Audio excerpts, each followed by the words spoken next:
نبی پاک صلی اللہ علیہ وسلم ہجرت کر کے آئے نا، ایک کو حضور نے ساتھ لے لیا، امیر المومنین حضرت ابو بکر صدیق۔ ابو بکر دا پہلا نمبر کس کا ہے؟ دوسرا، تیسرا، چوتھا۔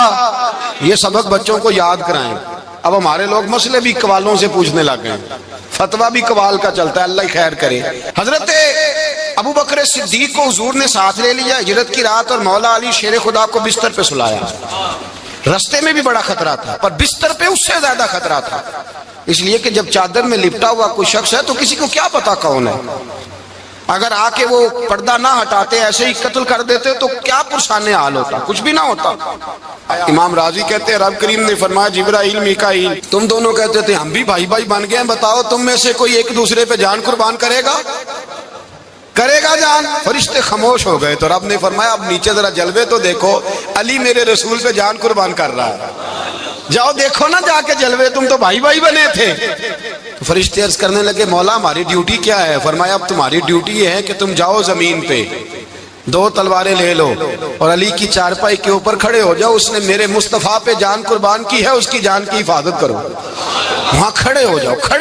فرشتے بھی کرتے ہیں تعظیم میری، فدا ہو کہ ان پر یہ عزت ملی ہے۔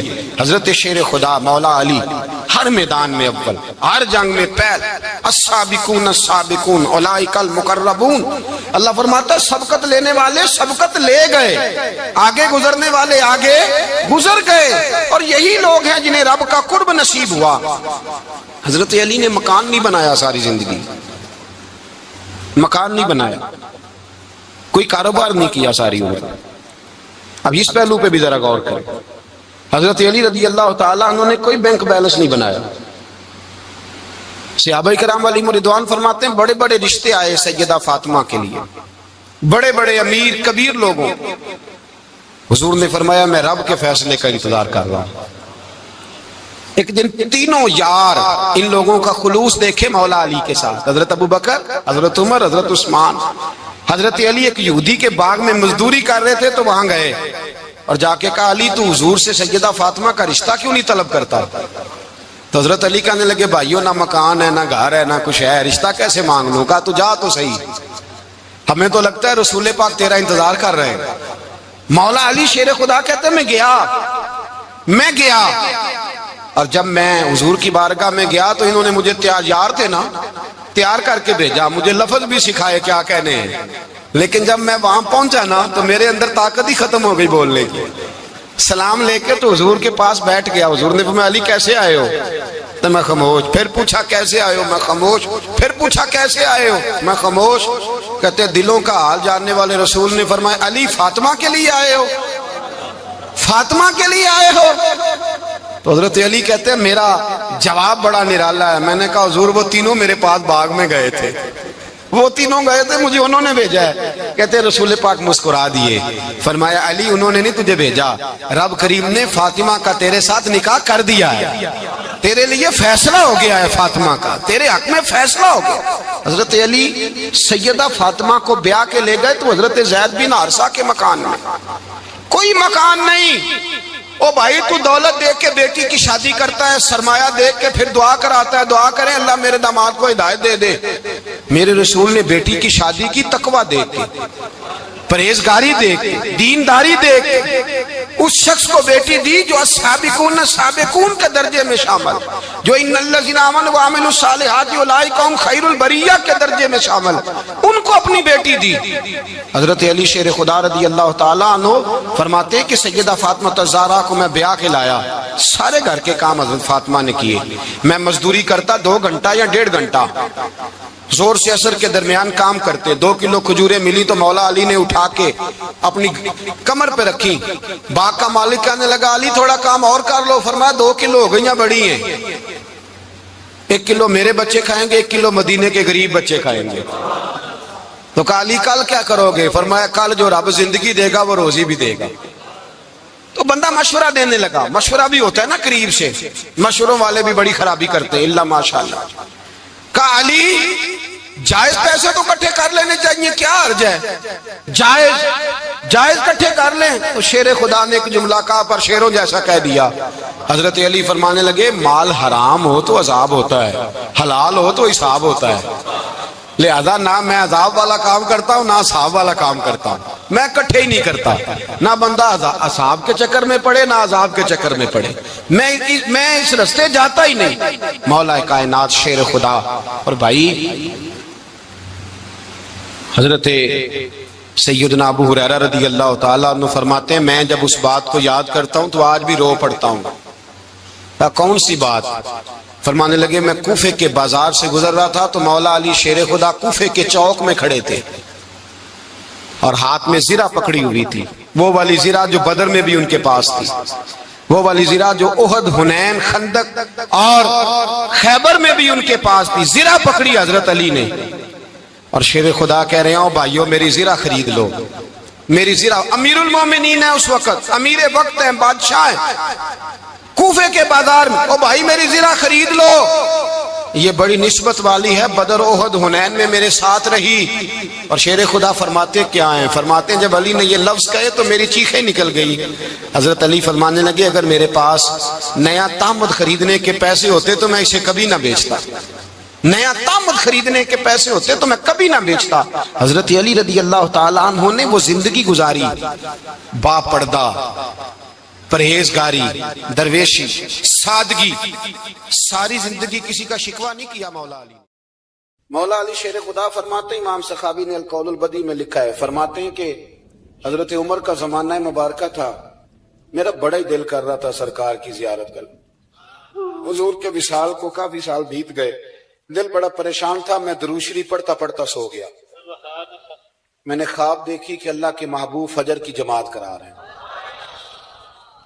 چر ہویا مینو ترلے لے دیا کدی موڑ میرے ول واگاں جے خواب میری وچ ایک بار جے آویں میں ساری عمر نہ جاگاں. کہتے ہیں حضور نماز پڑھا رہے تھے فجر کی، 2 سورتیں سرکار نے پڑھی پر مزہ ہی مڑا، بڑا ہی مزہ آیا، بڑا ہی مزہ. کہتے ہیں نماز مکمل کر کے نا تو سرکار نے صحابہ کی طرف رخ نور کیا تو ایک صحابی کھجوروں کا ٹوکرا لے کے آئے. یا رسول اللہ تازی کھجوریں پکیاں قبول کریں. حضور نے ایک کھجور اٹھائی، صاف کی، کھائی، باقی ایک ایک صحابہ کو بانٹی. حضرت علی کہتے ہیں 15-16 صحابہ کے بعد میرا بھی نمبر لگا. کھجور کھائی، کھجور کا نہیں دست مصطفیٰ کا بڑا مزہ تھا. کہتے ہیں بڑا ہی مزہ آیا. ابھی میں کھجور کھا ہی رہا تھا کہ مسجد نبوی میں اذان ہو گئی. مولا علی فرماتے ہیں آنکھ کھل گئی، اٹھ میں گیا پر کھجور کا ذائقہ میرے منہ میں ابھی بھی موجود. اب اس پر پورا باب باندھا ہے شاہ عبدالحق الہ آبادی نے. وہ کہتے ہیں کہ حضور جس کو خواب میں کوئی چیز دیتے ہیں وہ حقیقت میں بھی اسے دیتے ہیں. وہ خواب میں نہیں ہوتی، وہ حقیقت میں ہوتی ہے. پورا باب ہے. بہرحال عنوان پہ رہنا چاہتا ہوں. حضرت علی فرماتے ہیں میں اٹھا، وضو کیا، سنت پڑھی، مسجد چلا گیا، جا کے صف میں بیٹھ گیا. عمر فاروق آئے جماعت کرانے. کہتے ہیں عمر نے نماز شروع کی تو مجھے جھٹکا تب لگا جب عمر نے بھی وہی سورت شروع کر دی جو خواب میں سرکار نے پہلی رکعت میں پڑھی. میں سمجھا اتفاق ہے، لیکن کہتے ہیں دوسرا جھٹکا جب لگا جب دوسری رکعت میں حضرت عمر نے وہ سورت پڑھی جو حضور نے خواب میں دوسری رکعت میں پڑھی تھی. کہتے ہیں میں اب بڑا پریشان ہوں کہ یہ بات کدھر کی کدھر جا رہی ہے. مولا علی شیر خدا فرماتے ہیں نماز مکمل ہوئی تو کھجوروں کا ٹوکرا بھی آ گیا. فرماتے ہیں اب تو میری حیرت کی حد نہ رہی. حضرت عمر نے ایک کھجور اٹھائی، صاف کی، کھائی، دوسرے صحابی کو، تیسرے کو، چوتھے کو، 15-16 صحابہ کو ملی، مجھے بھی دی. کہتے ہیں کھجور کھائی، مزہ بڑا آیا. حضور سے تو دوسری مانگنے کو دل کرتا تھا پر مانگی نہیں تھی، ادب تھا. عمر سے تو یرانہ تھا نا اپنا. ان کا رشک دیکھیں، آپس میں رشک دیکھیں، حسد نہیں رشک. فرماتے ہیں یرانہ تھا نا. تو میں نے عمر سے کہا یار ذرا ایک کھجور اور دینا نا ذرا ایک کھجور. تو کہتے ہیں جناب عمر فاروق نے کھجور اٹھائی، صاف بھی کی، میں سمجھا ملنے لگی ہے، اٹھائی بھی، صاف بھی کی، اور دوسرے صحابی کی طرف ہاتھ بڑھایا، میری طرف دیکھ کے ہلکا سا مسکرائے. فرمانے لگے علی ایسے نہ کر، اگر رات کو نبی پاک سے دوسری لیتا تو میں بھی سویرے تجھے دوسری دے دے.